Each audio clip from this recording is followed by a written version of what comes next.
Sa mga pangunahing balita naman sa labas ng bansa, giyera sibil pinangangambahang sumiklab sa South Sudan at Pope Francis umapila sa lahat ng mga otoridad na bigyang pansin ang pagdami ng mga pamilyang walang tahanan. Ito ang mga Globe Balita ni Edwin Eusebio. Tumitindi ang tensyon ngayon sa Katimugang Sudan. Kasunod dito ng pagsakop ng mga rebelde sa kapital ng naturang bansa.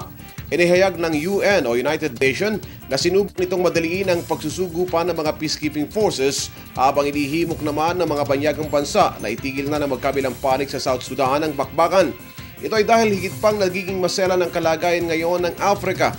Una rito, inamin ng pamahalaan ng South Sudan na wala na itong kontrol sa Bentiu na siyang kapital ng Unity State. Samantala, inihayag ni UN Secretary General Ban Ki-moon sa isang press conference sa Maynila na plano ng UN ang pagpapadala ng mga kinatawan sa South Sudan mula ito ng iba't ibang peacekeeping missions ng mga bansang kaanib ng United Nations.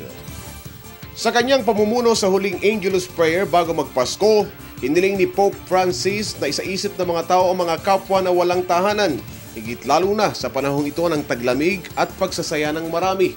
Hinimok ng Santo Papa ang mga otoridad sa lahat ng bansa na higit pang tulungan ng mga pamilyang walang tahanan. Ang pahayag ni Pope Francis ay ginawa niya sa harap ng libu-libong tao na nagtipon sa St. Peter's Square sa Vatican. Kasabay ng pagbubunyi ng mga mananampalataya ang pagwagayway ng mga ito ng bandila ng Italia. Ang pahayag ng Santo Papa ay tugon sa apela ng mga mahihirap na mas napapamahal sa kanya. Inaasahang magiging labis na abala si Pope Francis sa Christmas holiday, kabilang dito ang Christmas Eve Mass na magiging una niya sa pool ng maging leader ng Simbahang Katolika noong Marso. Para sa Telebisyon ng Bayan, Edwin Eusebio.